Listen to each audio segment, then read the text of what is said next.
é uma guerra também de narrativas, né, sobre esse conflito de Israel e Irã. Aqui no Brasil, o governo Lula, ele quer incutir na mente das pessoas, que Israel é malvado, covarde, irresponsável, e ele não fala sobre o direito de autodefesa, né, do Estado de Israel. Eh, que o presidente, acena e se associa com ditaduras, isso já é uma coisa conhecida.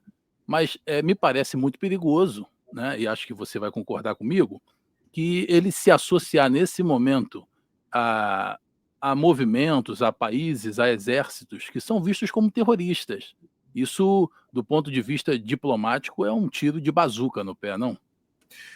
Com certeza, mas são bravatas, né? No fim do dia ele fala um monte de coisa, mas aqui a Polícia Federal vai e age de acordo com a necessidade nacional do Brasil de não ter grupos terroristas aqui, de mandar, de deportar pessoas, de prender pessoas, de investigar.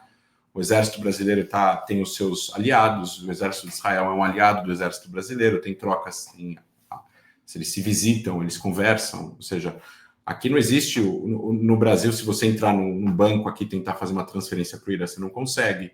Então, existe aqui, o Brasil é regido por essas regras, porque ele faz parte da comunidade das nações. Mas aí você tem políticos que querem fazer bravatas para agradar as bases. Mesmo assim, o presidente da República não entende muito de história, porque se as pessoas pudessem fazer um ataque preventivo contra a Alemanha, e teve gente que foi contra, e teve gente que tentou convencer a não fazer um ataque à Alemanha nazista, é mais ou menos por aí. Então, se agora, olhando para trás, a gente pudesse voltar na história, todo mundo iria apoiar um ataque à Alemanha nazista antes da Segunda Guerra Mundial começar. Mas prefeririam esperar. E aí deu no que deu. E as pessoas acham que a história não se repete, mas ela sim se repete, né? Com regimes como esse com o Irã. Não estou falando que é igual, não estou falando que é tão perigo quanto. A Alemanha tinha muito mais poder militar e uma estrutura governamental bem diferente do que o Irã tem. Mas, se você deixar as coisas continuarem como estão, a gente poderia chegar a ter uma Coreia do Norte no Oriente Médio do tamanho de metade da Europa.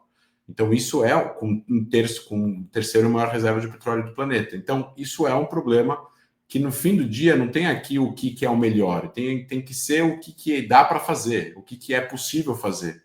E qual é a coragem que as pessoas vão ter de fazer isso.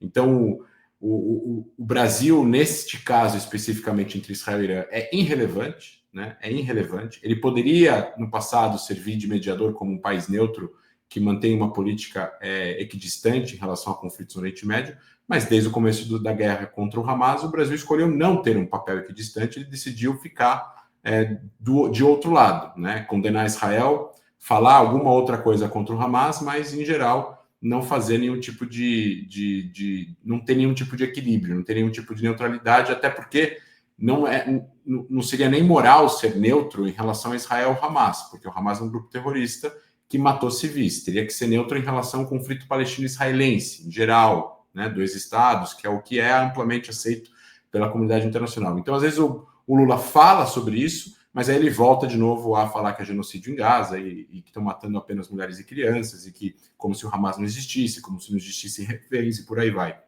E para piorar, tem um Celso Amorim, que é uma pessoa que compara o que o regime iraniano faz com as mulheres do que com a pena de morte nos Estados Unidos, que é uma coisa que também pode ser criticável. Mas, enfim, você comparar a forma como é tratado a comunidade LGBT e as mulheres no Irã com a pena de morte nos Estados Unidos realmente descabido, né? Então, essa é a política externa brasileira, super ideológica, pouco realista e com muita falta de aulas de história.